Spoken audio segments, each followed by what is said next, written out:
Zico, please accept the promotion. All right, thank you.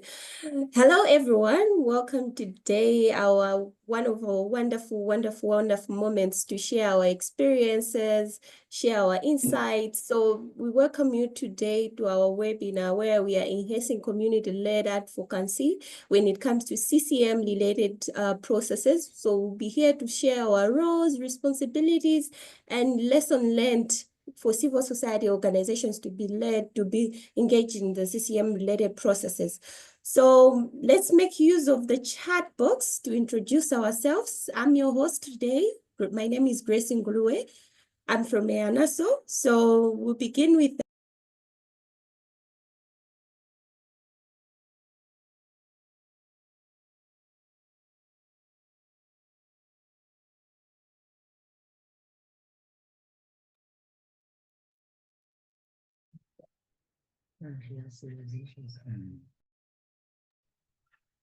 Hey, Grace.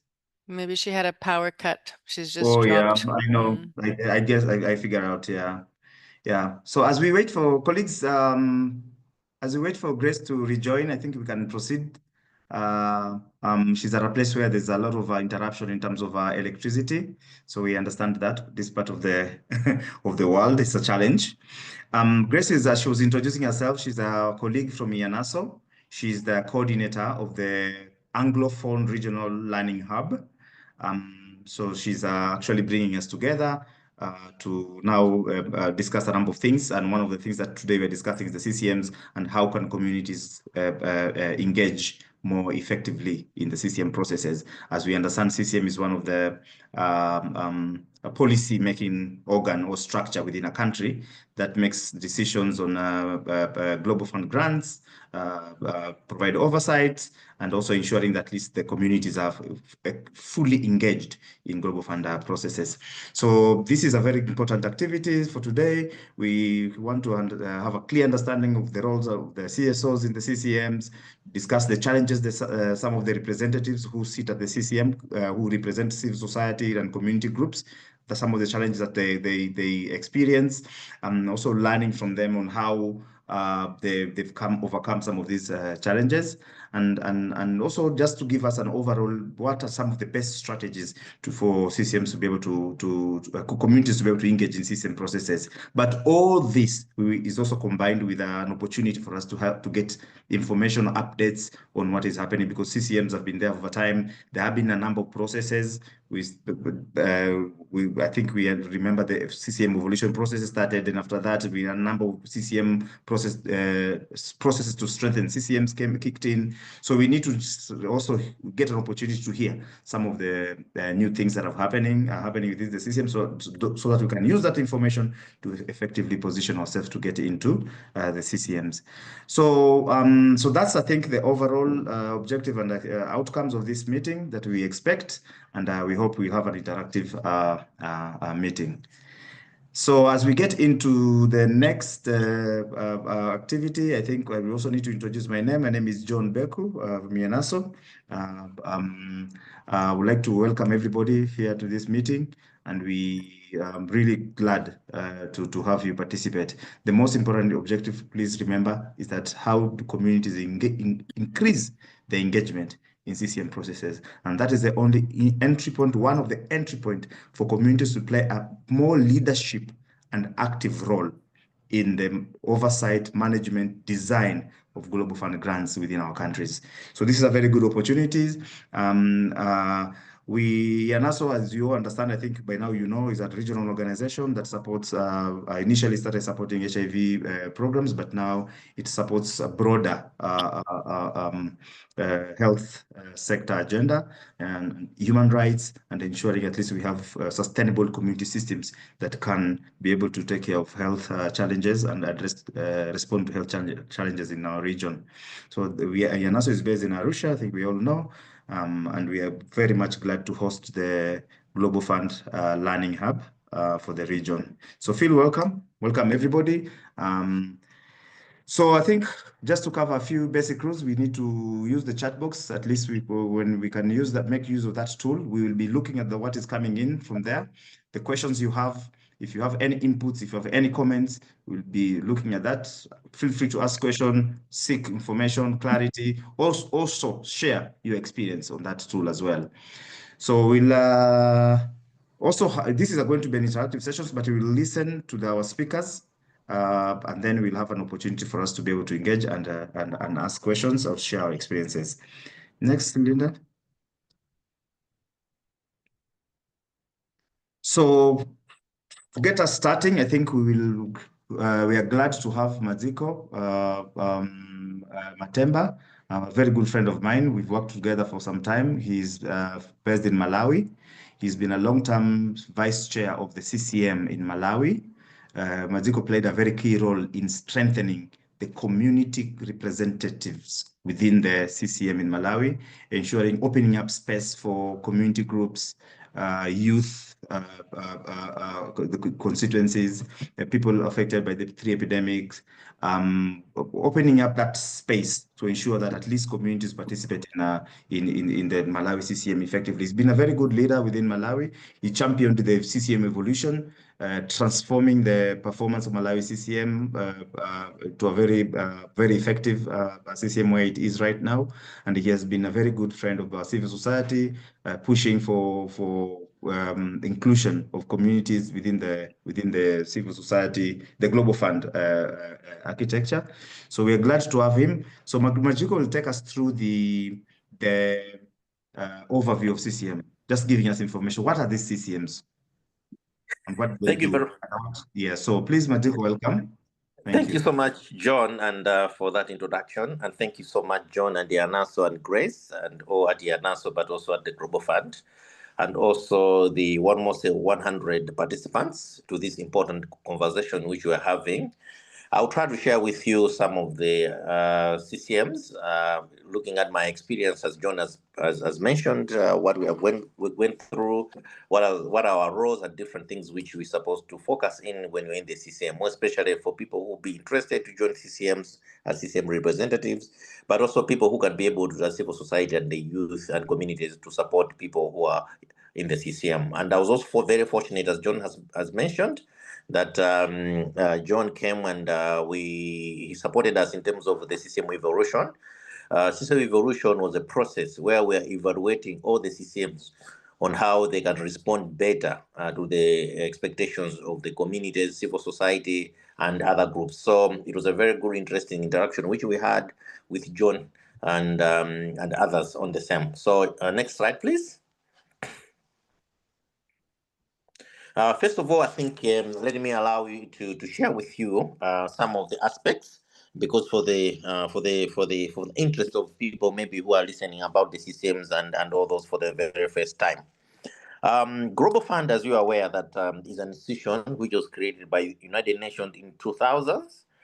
In the early 2000s, and the need of the Global Fund normally was to improve the health status of people living with HIV, and also people who are affected with malaria, tuberculosis, but also trying to strengthen the health systems. So Global Fund is headquartered in Geneva, Switzerland.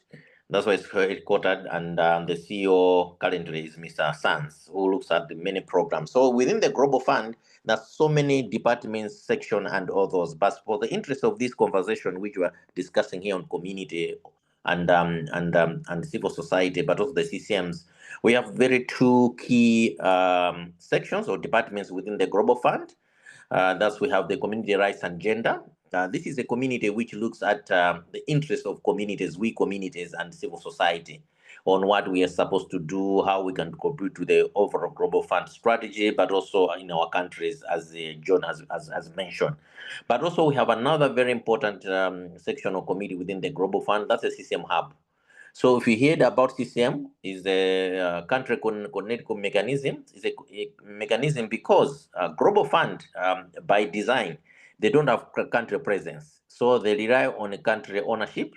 So normally Global Fund has a section within its secretariat which looks at the coordination of the CCM at country level, just to help them and so that they do the right things for the interest of the Global Fund. So Global Fund, as I mentioned, they don't have a country presence. They rely on these CCMs, which has got a secretariat in each country where Global Fund is implementing, so that they are doing the supposed things which are agreed. Because as you are aware that Global Fund, they work with governments, and they don't work with the individuals or personalities. They work with governments. So governments includes civil society and communities. Hence, that's why I think we have this conversation which you need to discuss. So normally the principles of the CCMs, as I've described, is about national ownership and country-led implementation. As I mentioned that it has to be owned by the country. Hence, Global Fund saw it wise that the mandate has to be given to the country. And the countries are different in terms of how they manage their CCMs. Some of the CCMs are hosted by the Ministries of Health. Other countries are hosted by the Ministry of Finance. Other countries are hosted by other departments within government. Others, the Office of President, depending on the nature of the country, on how that country has agreed on how they can position itself in supporting the Global Fund implementation of programs. So it's important to learn that because countries are different. For example, in our case in Malawi, you found out that in Malawi, our CCM is hosted by the Minister of Finance, and the chair of the CCM is the minister, is the secretary for finance, like the ST. So that's the chairperson. We agree as a country, but maybe if you go to Kenya, if you go to Tanzania, if you go to Uganda, if you go to South Africa and other countries, or Mozambique, or other countries, or Ghana, you'll be surprised that the setup is different. It depends what that country has agreed on how that it should be done. So normally the system hub, which I've mentioned earlier, that it is a committee or a section within the Global Fund which helps countries so that they are supposed to make sure that there's inclusive and equal participation of all stakeholders. So the key stakeholders within the Global Fund as follows: government, civil society, private sector, key, and also communities, more specific communities. And also, just to give more information, when Global Fund was being created in early 2000, it was created by the voice of the communities and people who were affected by the three diseases I've mentioned, HIV, TB, and malaria. So civil society and communities are very key partner because they're the ones who voice out to the UN, and the UN has to establish this institution. So we have got a big stake in the Global Fund implementation. That's why they look at us as very important partner in the implementation. So some of the principles of the CCMs continue to strengthen the participation of communities, we and the people, particularly people affected by the three diseases. So as I mentioned, the three diseases, HIV, TB, and malaria, they are key to the Global Fund, but also aims to eliminate stigma through focus on human rights and gender, equity, and key population. That's why I've mentioned earlier that we have the community section within the Global Fund, which is community rights and gender, which looks at issues of human rights, gender equity, but also looking at key population so that no one is left behind, because that's why the Global Fund was created, to make sure that no one is left behind. But also is also to build on, complement, and coordinate the existing regional and national programs, so in support of the national policies and priorities and partnership. Yes, so one of the core function of the principles of the CCMs is to make sure that it works with countries and complement what is already existing, because it's a country ownership. So they look at countries, for example, if they go to Namibia or Zambia or another country, they look at what are the national policies and priorities and partnerships which are already existing. So they just build on that one and making sure that what the Global Fund has in their global strategies be implemented, but also the country policies and priorities have been done. But also, most importantly, you should make sure there's a transparency, accountability, and alignment with the national strategies. So that is very key from the Global Fund. So another slide, please, John, Grace.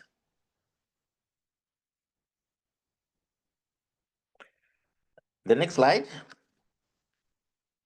Okay, so I'll try to look at the core function of the CCMs, just to give some insights to colleagues, but also participants on the core.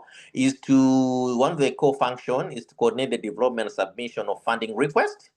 So if you are a CCM member, for example, one of your roles is to make sure that we help to coordinate and develop a submission of the funding requests. Funding request, it is a proposal which normally countries will develop, you develop to go to the Global Fund for consideration on what it needs of the country. That includes all the partners, implementation, and all those. But also one of the core functions of the CCM is nominate the principal recipients and monitor their performance.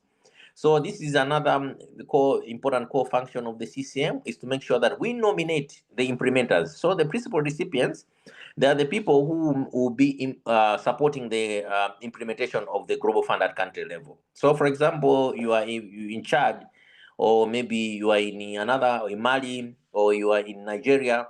What normally is that one of the core functions is you nominate the principal recipients. That is the one who will be able to implement. For example, the principal recipients are several.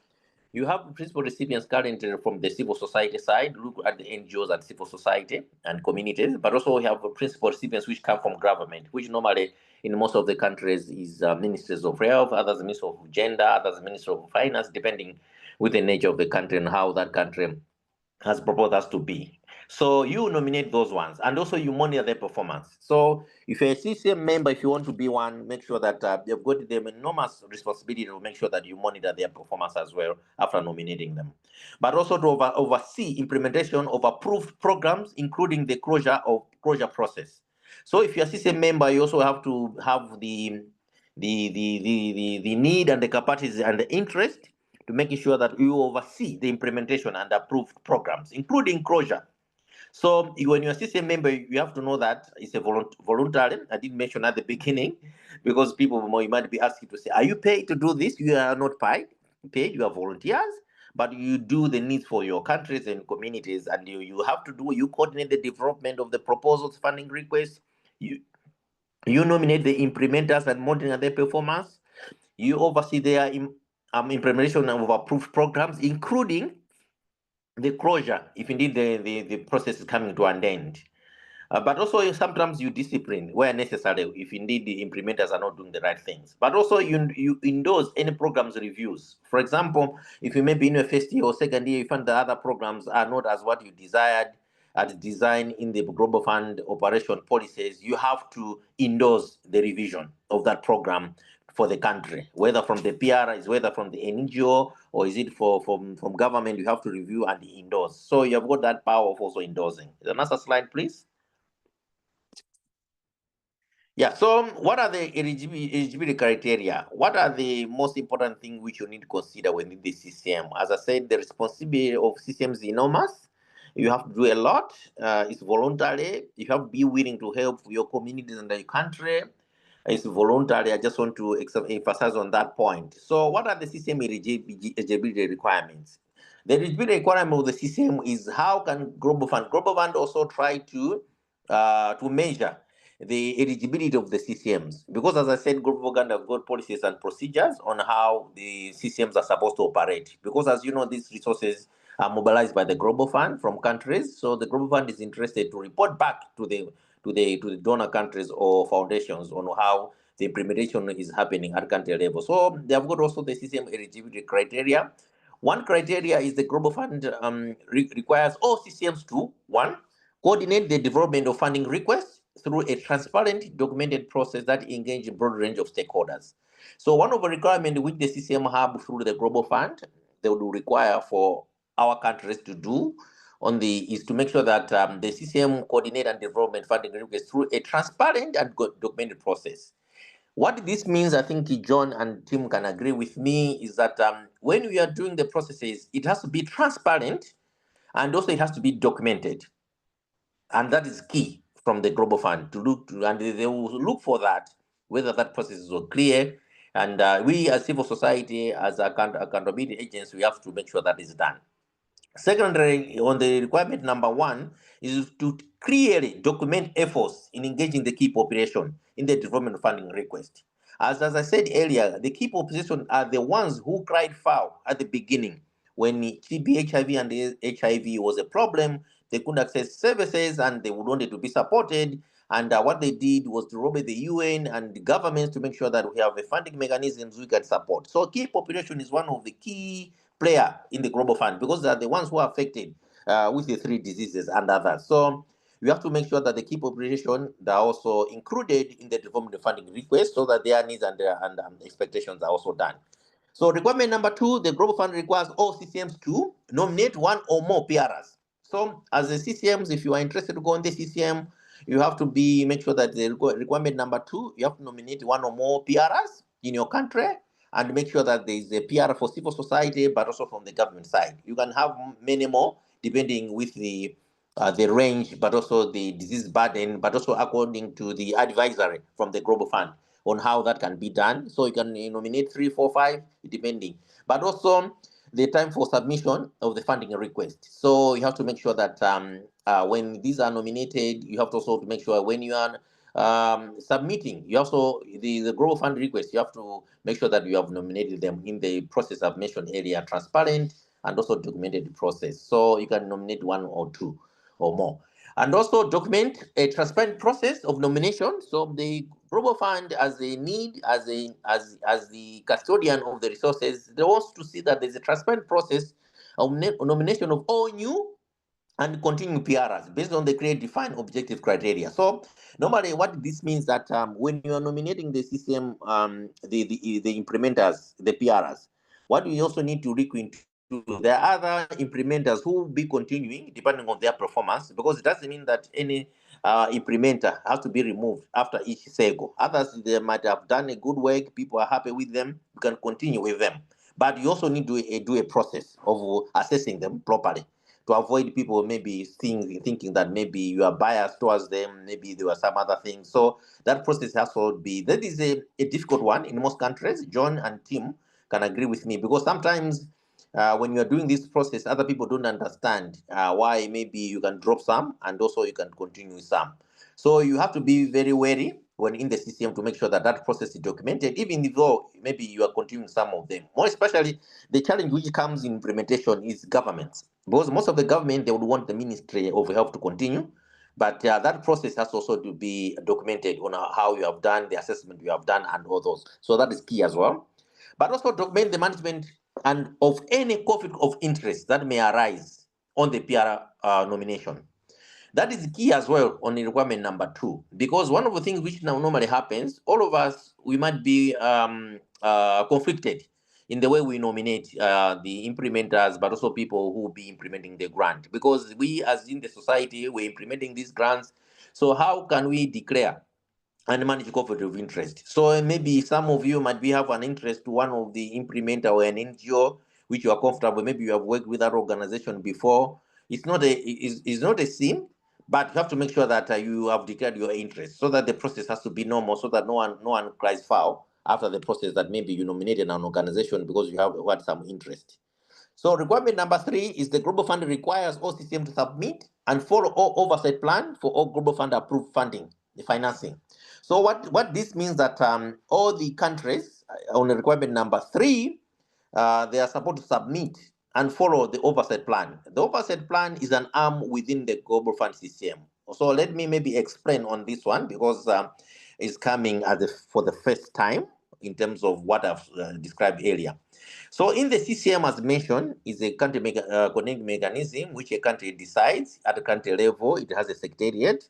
In that secretariat, we have committees within the CCMs at country level. So one of the important committees is oversight committee.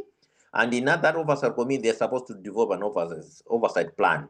And maybe you might be wondering why oversight committee is important. Oversight is the one which is mandated to look and supervise what the implementers are doing, whether government or civil society. So the members in the CCM who are in the oversight, they're supposed to develop a plan with the CCM and the wider stakeholders to make sure that they detail oversight activities and describe how the CCM will engage program stakeholders in oversight. So it's a very important plan, which the other plan I also explain later as we go on the other requirements. So on the requirement number 4, the Global Fund also required the system to show evidence of the membership. So normally, sometimes people don't understand on this issue. It's also important for new members or people who are thinking of joining the CCMs. As I mentioned earlier, there's a criteria where it has to be transparent process, but we have the 3 disease conditions which Global Fund normally supports: HIV, TB, and malaria. So if you look at these groups, Global Fund, according to the CCM requirement, but also advisory from the Global Fund CCM Hub and the CCM entirely, The CCM and the Global Fund agreed on countries to make sure that, one, we have representative of people who are living with that condition. So in the CCM, we have different groups. We have the general population. These are the general population. It can be either people who are living with a disease or affected, but also they consider to have people who are normally living with a HIV as the members of the CCM. So you have to show evidence that indeed that person. So that evidence, it has to be carefully done because there are issues of ethics, but also issues of protection of people who are living with the conditions. So normally this one is the Ministry of Health. They will go and ask that member to declare openly on that, and that process Global Fund will want to see indeed. Because the reason why Global Fund decide that, because sometimes you can pick people who are not affected and the needs and expectation might be different. So Global Fund is very, very, very kind to all groups so that no one is affected, including TB and also malaria. So they would want to see a representative of the CCM with that groups, but also people from representing key populations. They're also very key, transgender, MSMs, and people which inject drugs. They make sure also people are also there, but also women and girls. They also be there as the general population and others. They can also be included. So as a country, you can agree on how that looks like. But the key is what I've mentioned, people living with the conditions that are important because they have to speak their mind in the CCMs. Requirement number 5 is the Global Fund requires all CCM members representing non-government constituencies to be selected by their own constituencies based on documented, transparent, developed within each constituency. So normally each country has got, for example, in Malawi, as John has presented, we had a number of conversation. Countries are different. Fortunately, in Malawi, we have networks of people living with HIV. We have networks with the general population. We have networks of TB. We have networks of key populations. And what John was mentioning, in Malawi previously, we didn't have those. But through the CCM evolution, we came up with the additional groups.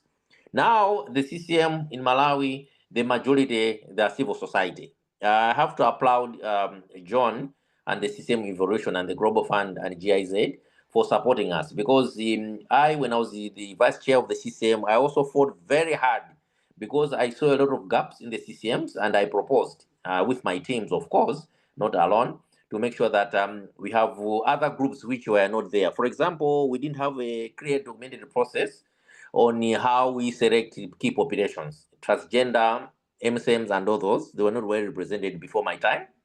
But when I was leaving, I made sure that those are done. If you come to Malawi now, you find them there in the CCMs. It was our work behind the scene. But also, we made sure that the women who are living in HIV, they've got their own constituency. So in Malawi, currently, we have women, just specific for women who are living in HIV, they're also represented. We have the key population I've mentioned, but also the TB constituency, making sure that they're also well represented, including the general population and others. So we made some strive in Malawi, make sure that no one is left behind as far as Global Fund is concerned. Requirement number 6, the Global Fund requires all the system to approve and adopt the code of ethics and conduct for system members. As you know, we are coming from diverse groups. So requirement number 6, it will require the system to approve and adopt the code of ethics. This is a new necessary area which the Global Fund have emphasized in the new granting cycle, because as you know, we are coming from different groups I've mentioned. Others come from government, others come from civil society, we come from different background. People so coming in that group, you find issues of ethical conduct can be a challenge. So the Global Fund adopt and made sure that all the systems have code of ethics. So currently, any country, if you go to a country, just find out you have the code of ethics. And in fact, all the countries now, they are mandated to have an ethics officer. For example, in Malawi, we have the ethics officer, which looks for ethics. So ethics looks at issues, for example, conflict of interest. You have to publish that, and all members need to know. And these apply to all, that is members and also alternates. So normally in the CCM, we have members and alternates who support the members, but also including the secretary staff. That includes all the staff who are working in the CCMs. So the ethics is that where the issues now of maybe if indeed issues of gender and child molestation is not allowed in the global fund, or using the resources of a global fund, take advantage of minors. Those things are not allowed in the global fund. I just to warn you, colleagues, because it's a very serious matter. If you someone in a member or implementer of the global fund is found wanting, then you are reprimanded, and the global fund will not take it, and it has to be reported in that financial or quarter to the global fund whether this has happened or not. But it has to be mitigated to avoid those things happening. So it's important to understand the code of ethics. And if you are interested, you also need to check on the website, but also you can ask your CCMs in your countries. And thirdly, enforce the code of ethics and apply conflict of interest policy throughout the life of the global fund grants. So this code of ethics has to be applied and shared to all stakeholders. They need to know in advance, because other members in previously, I think it was not much enforced. But currently it's a must. That's why you have an ethics officer who check on all these things so that everything is done for the sake of protecting the minors, the beneficiaries. So allow me to share the key stakeholders of the global fund, of the CCMs. As I mentioned earlier, the country coordinating mechanisms is managed by countries. In our countries, global fund justice help you to guide. So the key stakeholders in the global fund systems in our countries, one is government, ministries. So it can be several. Government chooses. Normally, health, finance, they are key. They cannot be missed. Other countries we have gender, others we have local government, others we have the whole state. Others they all even imply and invite the office of the presidency, depending with that country, nature of that country. So we have governments which nominate themselves. So government will nominate themselves through a constituency. Secondly, we have civil society and key population. Other countries have divided, others are the same, depending on the nature of the organization. For example, for Malawi civil society, we have the Manaso, we have the Manage, we have the MIA, we have the MBC Health, we have Diversity Forum for Key Population, we have the TB civil society grouping, which we created some of them. We have the COLA, and which is about women and girls. So normally that's how it is set up. So make sure that all those groups are there, and the key population, make sure they're also included. Thirdly, private sector. Make sure the private sector is involved and also they're engaged, including the faith-based organizations. So it's key for the global fund so that no one is left behind. I also make sure that Baratos and Madratos, that is the Baratos, you mean like, for example, the USID, the FCDO, and all those partners are there. Madratos, you think of the UN agencies, the UNAIDS, UNFPA, UNICEF, and all those UN agencies, make sure they're also represented, but also they are nominated in the process which I've mentioned earlier. But also make sure the academia and the charitable foundation, if you have any in your countries. Other countries maybe you might have the opportunity, but in Africa you don't see much of charitable foundations. But if you have one, they also need to have a seat. But academia is a must because we have a academic institution. Make sure so there's a transparent process on how they nominate each other. So the CCM oversight is key. As I mentioned earlier, one of the functions of the CCM is to oversight the grants. Once you have nominated the implementers, make sure that you supervise them. Make sure that they're doing the right things according to the agreement with the Global Fund. So the key point for oversight function is review the PR performance and grant delivery, collaborate problem solving with stakeholders. That's a function. And support risk mitigation and grant improvement, and initiate replacement of underperforming PRs. So if you're in the CCM and a member of oversight, you have to make sure that you have got that process. Make sure that you can replace underperforming. If maybe you are reprimanding them, they're not changing, you have that responsibility of making sure that that is done. And so the ethics and integrity, as I mentioned, that we have 32 committees now within the system, which is a must for the Global Fund. We have the oversight and the ethics committees. And one of the ethics committees is integrity and anti-corruption.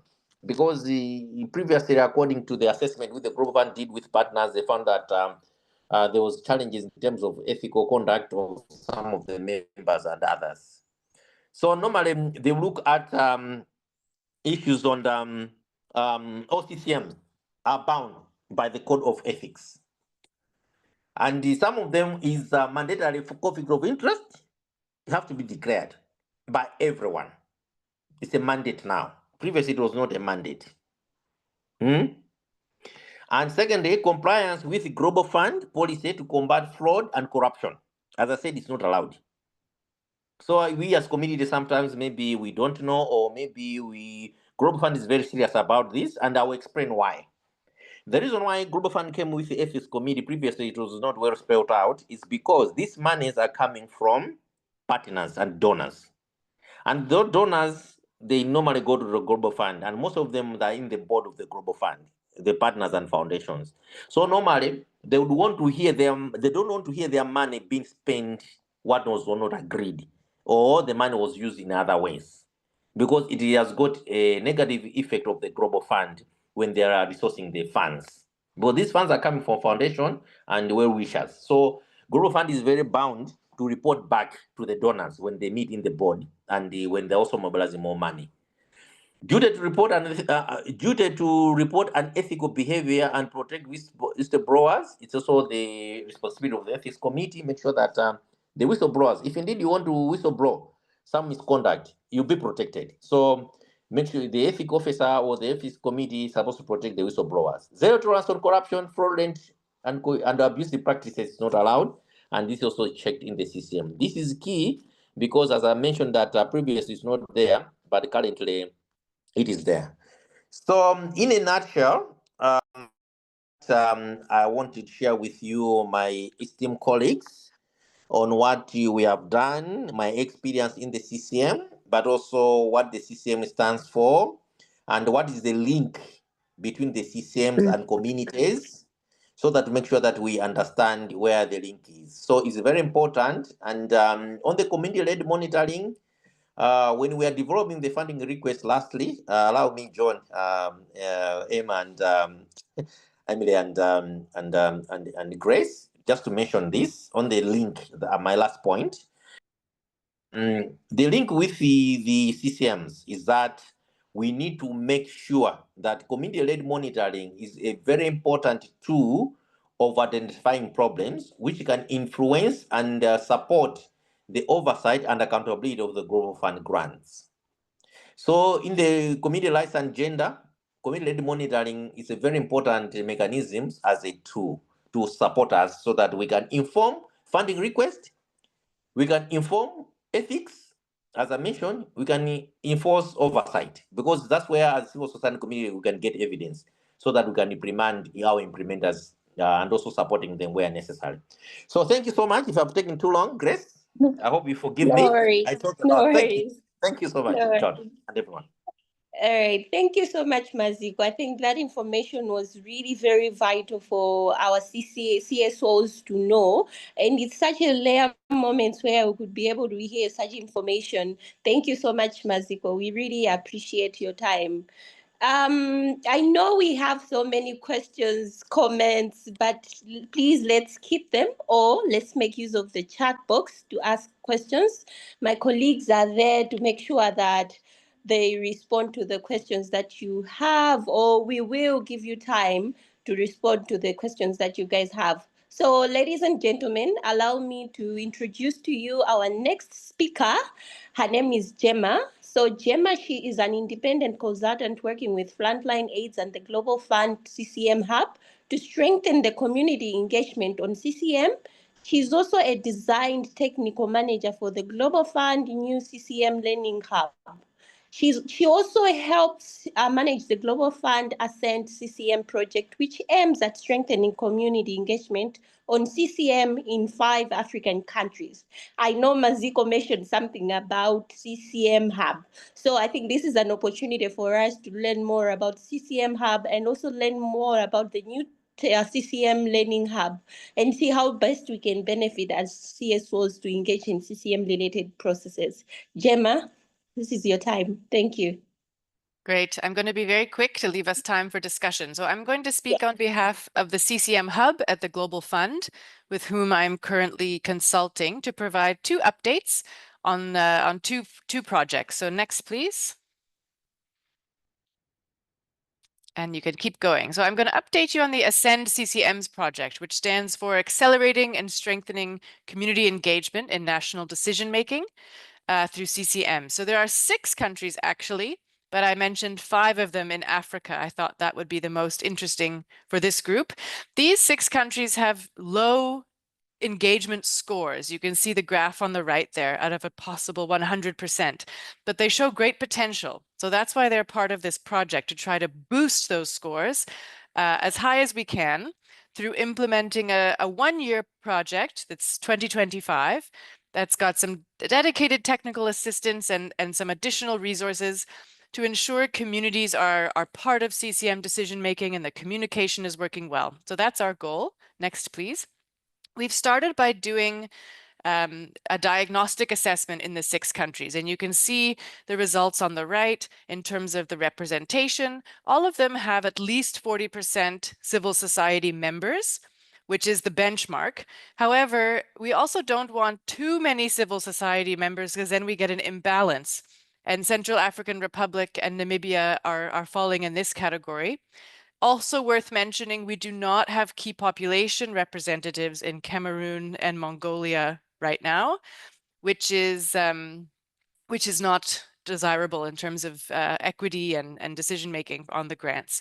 We also have challenges with gender balance. You can see we hope to have at least 50% or more than 50% non-male representation, and we're not achieving that in many of these countries, Central African Republic, Mali, and only 2 countries, Cameroon and Namibia, have openly transgender representatives as part of their members. So that's also a limitation, considering we are investing in trans communities in all of these places. So we identified a number of successes and challenges as well. There is access to TA, technical assistance in these countries. Civil society members are participating in other national decision-making processes, but some of the challenges, bidirectional feedback, this is always a difficult one, making sure you get information from your communities to represent effectively on the CCM. That one could be improved. Using community-led monitoring data, also a challenge. Continue, please. So this is just one last slide to show you some of the activities we are doing and where they are happening. We're going to be revamping databases and mapping to make sure that we have the right people on the CCM and they know who they're representing. Communication plans for the CCM are underway in 4 countries. I mentioned the bidirectional feedback mechanisms. We actually have a workshop on this in Namibia happening in the beginning on the 8th and 9th of May. We're going to pilot some new tools there, which is very exciting. We're going to strengthen election processes, strengthen CLM data use, and then do some other technical capacity building so CCM members are well aware of the actual grant in the country. These slides will be shared, so I'll continue now on to my second point. So now I'm going to tell you about the CCM Learning Hub. Next slide, please. Keep going, please. Which is another initiative of the CCM Hub at the Global Fund. So the Learning Hub is an online platform. It's on SharePoint right now. CCM members all have access to this. And it's got a whole bunch of resources, nearly 300, that can help CCM members do their jobs better. It's got, tools, mapping tools, orientation and training materials, templates, guidelines, examples of good practice on CCMs. So it's really like a rich library that's well organized for CCM members to benefit from.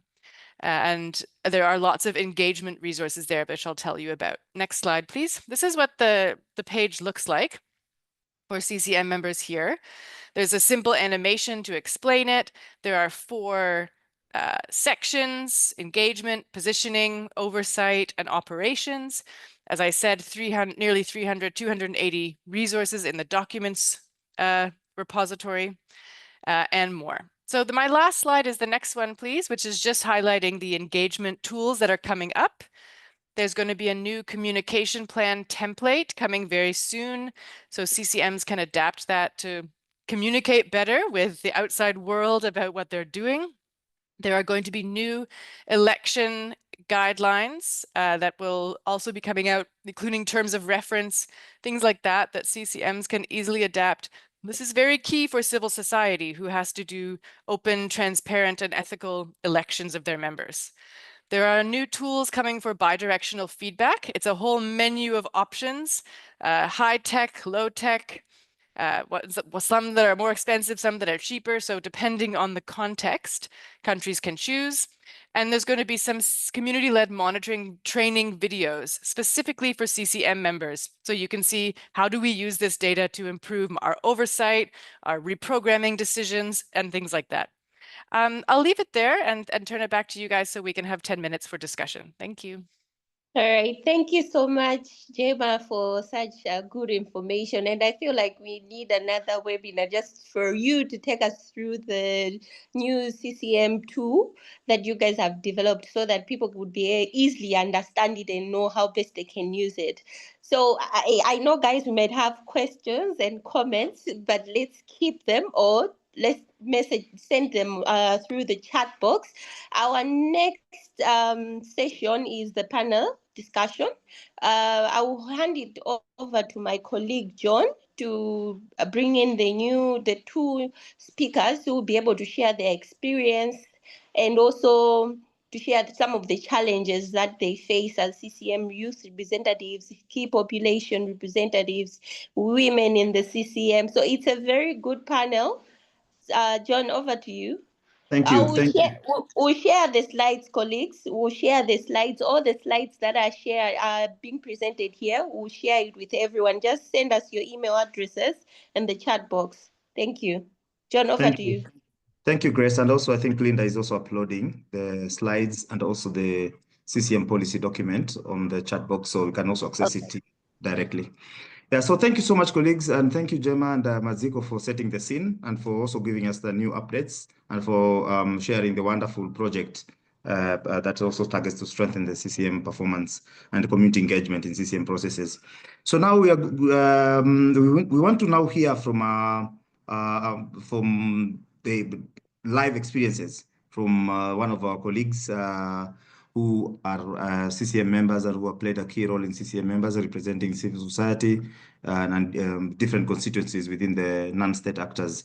So this is an opportunity just for us to hear two things. One is to hear what are some of the challenges that CCM representatives they face when they are executing their duty and their mandate as a CCM. Then also to look at some of the strategies they've used to overcome some of these challenges, and also most important, to share what are the best ways and strategies to ensure communities are fully engaged in CCM processes. They engage their CCM representatives and also play a role in CCM activities within their countries. So we are supposed to hear from our colleagues, CCM members. We have Rosemary Kasiba. I've checked on the participation. I'm not seeing her. So I don't know, is Rosemary, are you online? Because I saw her coming in, but can't see her now.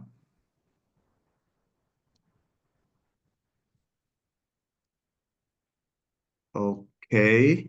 Rosemary, if you're in, just raise your hand so that I can promote you. I saw her initial, as we wait for Rosemary, Rosemary is a key population representative within the CCM in Kenya, and she's a very active member in terms of the engaging the sex workers to participate in global fund processes and also in decision-making grants within Kenya. She also plays a very key role in two committees at national level, the CLM committee in Kenya and also the technical, the Community System Strengthening Technical Working Group. So she's a very active member within the CCM and also outside the CCM, mobilizing communities to engage. So we'll get to hear from her once she joins, but we have our colleague called Josiah Madi. This is from Nigeria.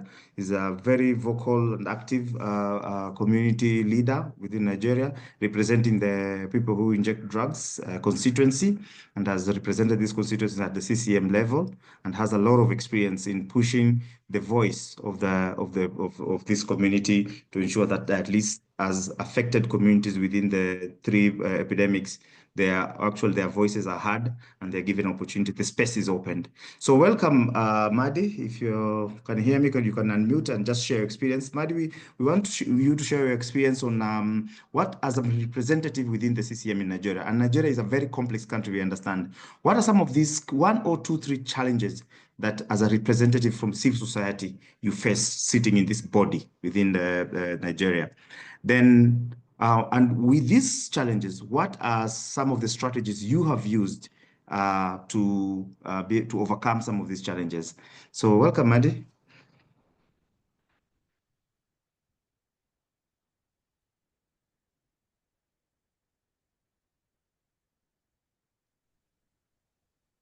Hello. Yes, we can hear you. Go ahead. Can you hear me? Yes, we can hear you, Madi. Loud and clear. Go Yeah, ahead. thank you for thank you for the opportunity. So due to time, I will go straight to some of the challenges that we face as a community here in Nigeria and what we are doing to overcome them. Here in Nigeria, we have national technical working groups where leaders and representatives from all the population networks meet regularly on a quarterly basis to get feedbacks and to look for way forward in the implementation and global fund processes and to address challenges coming up from implementation. One of the key challenges that we face is the KP representative are present at the table, but not fully heard. Most times our participation is symbolic rather than substantive. So we are there, but we talk, we give feedback, we give data. But most times we're just there as a picture. They don't really implement what we bring to the table. And most times we have to push hard through increased advocacy to the relevant stakeholders and the government bodies. And you know that Nigeria is a very complex state, just like you said. We have laws here that criminalize people who use drugs and also other key populations. So most times we have to push hard and bring around relevant stakeholders so that they will help us in pushing these challenges. And also we bring in the human rights commissions closely to us as a representation attached to the KP communities. Also, one of the challenges is stigma and discrimination. We know most of the KP populations are criminalized here in this country, specifically in Nigeria. People who use drugs, sex workers, and the LGBTQI communities. And that stigma bleeds into decision-making spaces. And it's really silencing our advocacy, or rather dismissing it. So we push, we don't relent. And we also advocate for reserved seat and real power. We push for formal recognition of key populations and as essential voices, and not just optional ones. We are not options. We are key part of this programming, and we are key part of the people. The key population, in other way, are general population. So we need to be recognized and our seat reserved in decision making in the country at large. And most times we use the real data gotten from community-led monitoring to push for advocacies and changes in the space of programming in the country. Hello? Yes, we can hear Hello. you. Hear you? Yeah. Yeah. So also we have introduced our reporting templates and mechanisms from the national and also the local levels. We urge our community members, all the KP populations, to speak up. We have state level communities. We call them the KP communities, the state KP secretariat. We have the national KP secretariat too. So the state KP secretariat feeds to the national KP secretariat, which comprises of people who use drugs, LGBTQI, and also the female sex workers. So this form a coalition, is a group that stands as one voice. We have them at the state level and also at the national. So the state level, we work hand in hand with each other, helping each other, reporting cases, issues affecting the community at large. The state KP group is led by one leader selected from the all KP communities, which he controls the state happenings and occurrences and also feed the national level of the KP Secretariat, which directly relates with the government and donors at the National Working Committee and also the CCMs for Nigeria. Thank you. Thank you so much, Madi, for that very brief but very precise presentation. It's actually common, not just in Nigeria, that the participation is symbolic, as you mentioned, but the voices and the are not really heard. You're just there to tick the box that we have this constituency, and then you tick the box. So that is common, and thank you so much for bringing out very well. Stigma and discrimination, yes, you sit in this body where you have different stakeholders, and now you have communities that are already criminalized, as you mentioned. Now the stigma comes in and all that. So these are real challenges. They limit the engagement and the quality of participation of communities in this body.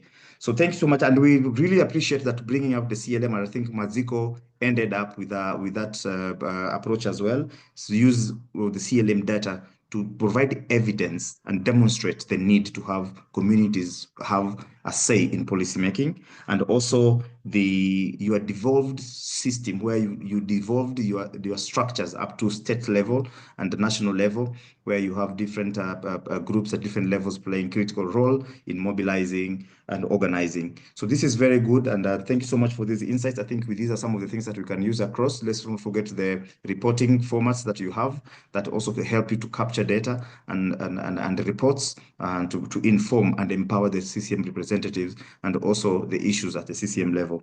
So these are some of the things I think sharing across the region have really helped, and we really thank you for bringing them up.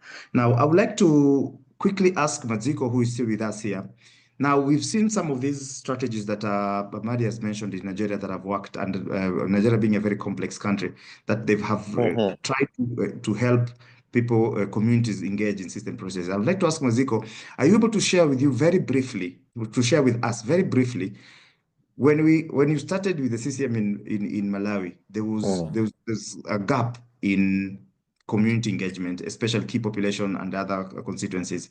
What strategies do you use to arrive to where we have arrived to in Malawi today, where the community engagement has increased over a very short period of time? What are some of the very effective strategies or approaches you used to achieve this? Yeah, thank you so much, John. Yeah, thanks for that important question. Yes, indeed. In Malawi, what the strategy we did was that there was a need and there was a gap. And when the first analysis of our functionality of the CCMs, more especially on the civil society, there were some gaps in the CCMs, and that gaps were supposed to be filled because, for example, key populations were not well represented. We had other groups of key population, more especially the female sex workers. They're the ones who have been dominating the systems over time because I think they've been there and they've been vocal. So in the CCM, the strategy which we did was to identify the real civil society as representative of the key population. More especially, what we did was we engaged the UNAIDS country office, because they also noted that there was a gap, because we also had a representative of the UNAIDS that time in the CCMs in the executive. So what we did was to engage with them, and what we did was to ask support from UNAIDS and also from National AIDS Commission, our NAC, but also from the coordinating bodies to identify the real key population. Fortunately for Malawi, we have some organizations which already were implementing the KP programming, but they were just organizations. So what we did was to engage them and to see how do we make sure that we have. Fortunately, we had few organizations, so we had to make sure that they meet and discuss and they come up with their grouping. So then what we did in the CCM was to allocate a seat for them. So the role of the CCM, as I mentioned, when you're doing these reviews, you have to make sure that you locate that key population. So we defined what the key population are all about. So what we did was to make sure that through the executive, where I was sharing the CCM evaluation, was to make sure that we alert our chairperson, but also the committee, to allow the additional members to come in the additional constituencies. So that is how powerful the CCM is. If indeed you are motivated to serve your communities, it's doable, as what John is trying to say. So the strategy which we used was to influence the CCM to increase the civil society. Already we had an increment of about 40% because at that time we are about 40% of the whole CCM belong to civil society and communities. But we still lobbied and they listened to us, and that's why we're able to have the key population grouping in that order. So that's what we did. That's the strategy which we used. So the strategy we used was that one, to influence, but also to use the CCM evaluation. And what is most important, that reporting is key, data collection. But also when you are reporting, you normally see the gaps. So once you have seen the gaps, it's an opportunity to use as a strategy to lobby for inclusion. Thank you. Thank you so much, Mazeko, for that. And I think this is something that we can use as well as colleagues as we try to increase our participation. Use the stakeholders influencing, and also really demonstrate the need. And remember, this is based on the epidemiological context of the country, where we follow the epidemic. Okay, so this is some of the things that we can use. Now, I think we've come to. I'd like to hand it over back to Grace to lead us into the question and answer. So at least we can have some more time to hear from colleagues. Grace? Yeah, thank you very much. I know we have run out of time, but if we have anyone with a question, a comment, we can raise up our hand so that my colleague can be able to give you the opportunity to speak. Any question, any opportunity, any comments, sorry. Anyone? So there are people who have raised their hands, and I have allowed them to speak. So we Okay, could start with Mr. Getachew. He was first. So Mr. Getachew, you're welcome.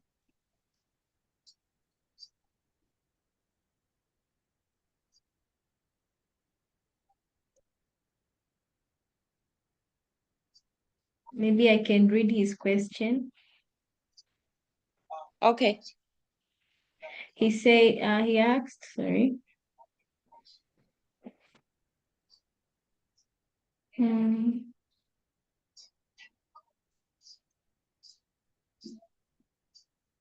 His question was in the chat.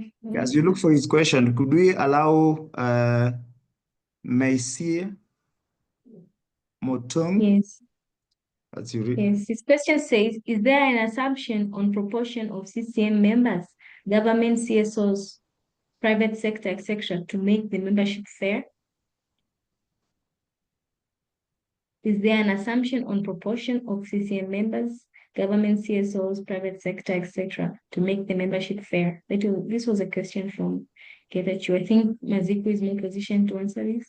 Yes, we can go to the next question. At least we compile the question and respond to them. And another question was, between governments and CSOs, who will be the first leader of CCMs? And another question was, this is from Helen. Is there CCM learning hub for civil society organization or just for the 4 countries? Is it for all civil society or just for the 4 countries presented by Gemma? And then there was a question from John. What criteria and requirement is required from one to be part of the CCM team? And another was, what criteria is used by CCM team to identify CSOs to be part of the Global Fund grant writing process, most especially at country level? So those are the questions so far. Yeah. Hello. Hello. Yes, come on. Yes, please. Yes, thanks so much. I think most of the questions, and I like it. It means my members were listening. Thank you so much for those important questions. According to guidance, at a minimum, civil society representation has to be at a minimum 40%. I don't know, maybe it has, Gemma maybe can say if it has increased. Around 40% as a minimum of the overall representation. So the other 60% has to come from government, private sector, and others. So normally they'll encourage to have 40%, but it depends with countries. You can increase to 50% depending. So in that 40%, civil society is grouped, as I mentioned, key populations, and other groups which I've mentioned. So you have to agree on how that proportion can be divided in between, but also depending on the epidemiology, as what John has mentioned, where the disease is, because sometimes we find maybe other groups it's not that much. So normally the Ministry of Health government will provide where the burden of the disease is. So that also has also have to be considered when you are coming up with a system representation, because it's not a question of just bringing people in the system. It's a question of where the epidemiology, the data, what is saying about the condition in that financial year moving forward. So in terms of the government versus civil society, who can be a leader, that is also determined by the countries. For example, other countries, if I'm not mistaken, Ghana, there was this chair of the CCM was the civil society. In Malawi, we made a point that the chair of the system has to be government, and our secretary of treasury is government, and that position is not competed because that's our design. But other countries, you can decide whether Burkina Faso or Kenya or others, or Zambia, Zimbabwe, you can agree whether maybe you want that to be contested. But in Malawi, we agreed that there was a reason why Malawi decided that way. Let me explain. Because we thought that government leadership has to be seen, because as you know, government is not in the leadership. Normally, they will not support money, for example, financially, co-financing and others. So, decided that the government has to lead the process. But other countries, they do.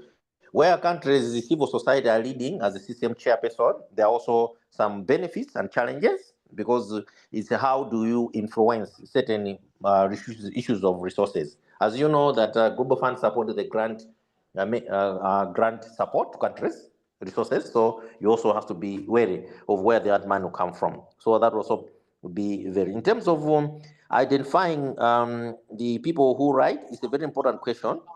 The writing teams. What I want to urge colleagues, which I didn't mention because I think my presentation was long, but I had a lot to share with you. I'm hoping, as Grace mentioned, we can have another separate or additional of this, so that we can share even more, because there are so many things to share with our experiences. In the writing, I want to urge you colleagues to belong to networks who are in the CCMs, the constituencies. Other countries have got networks which are already recognized by the CCMs, where they identify the CCM members.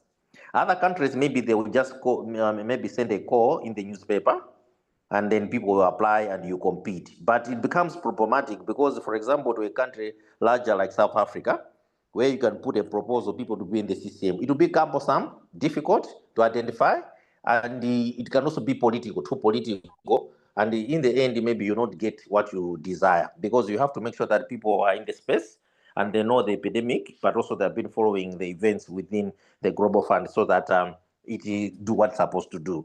So most of the countries, what they have done, they are coming from networks.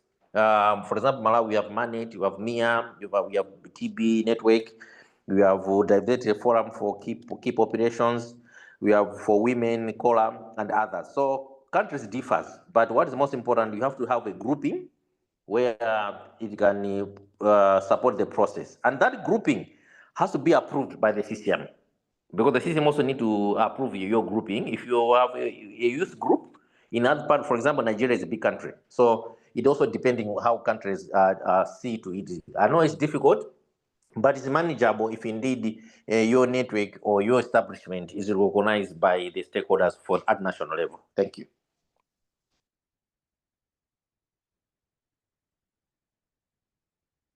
I think the other question was for Gemma on the countries. Yes, thank you for that question of clarification. It's an important one. So the Ascend CCMs project is only in 6 countries, as you rightly said. That's Cameroon, Central African Republic, Mali, Mongolia, Namibia, Rwanda. So that project is with dedicated technical assistance for 1 year to strengthen community engagement in the CCMs. The other project, the CCM Learning Hub, that online platform, is for all CCMs. So that link should have been sent out to all CCMs about 2 weeks ago, along with a launch event that we had. It's not open to the public. It is only for CCM members right now. So I'm sure some of you are on the CCM or know someone who is.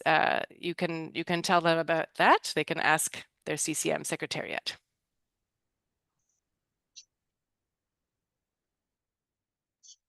Thank you very much, Gemma. Linda, do we have anyone else who wants to speak? Linda? Yes, there are people raising their hands. Let me try to allow them to speak. Okay. Maisie, if you are speaking, you're on mute. Maybe you can unmute.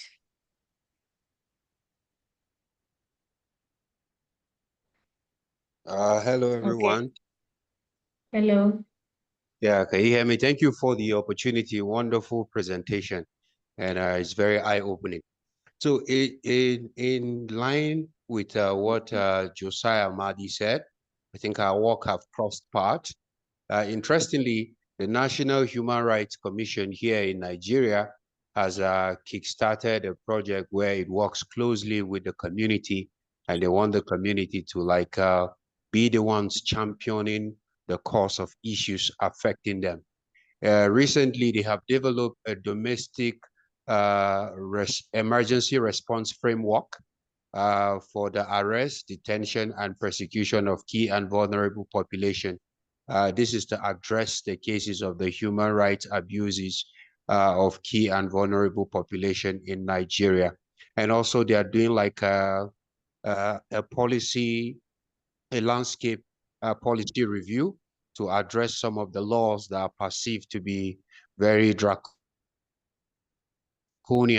to people of the key population. So I just felt I should chip that in whilst we're having the conversation. Thank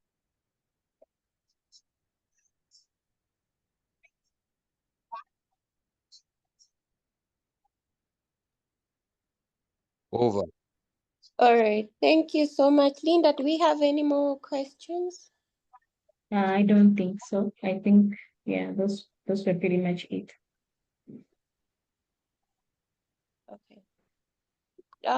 Thank you very much, everyone. Oh, sorry. Oh, can you hear me? Yes, we can. Yes, we can. Oh, okay. Thank you. All right. Thank you very much. I think we have gone to the end of our session today. Thank you very much, everyone, for joining, and we really appreciate your time, your comments. A massive thank you to our panelists, our presenters. You really shared concrete information when it comes to CSOs engaging in the CCM. And to the ANAFO team, thank you so much for making sure that everything is in order. And we are looking forward to engaging with you more when it comes to CSOs engaging in CCM. As you have already heard, there is a tool on how we can be engaged. We need to be alert because we ourselves as ANASO and GEMA will be able to communicate to you guys of when we are going to be having that webinar where GEMA and the team will be able to share that too, so that we'll easily understand it and see how best we can use it in our countries to make sure that we are engaged in CCM related processes. Until next time, if you have any questions, any comments, any way you feel like you want to engage with us, you can always reach out to us at eanaso at org, eanaso@org. That's our official email address. Thank you. Have a lovely day. Bye. Thank you, everyone. Thank you. Thank you so much. I think Grace, John, Gemma, Linda, Thank you. Ariana, and everybody. And thank you so much. Thank Bye-bye. you.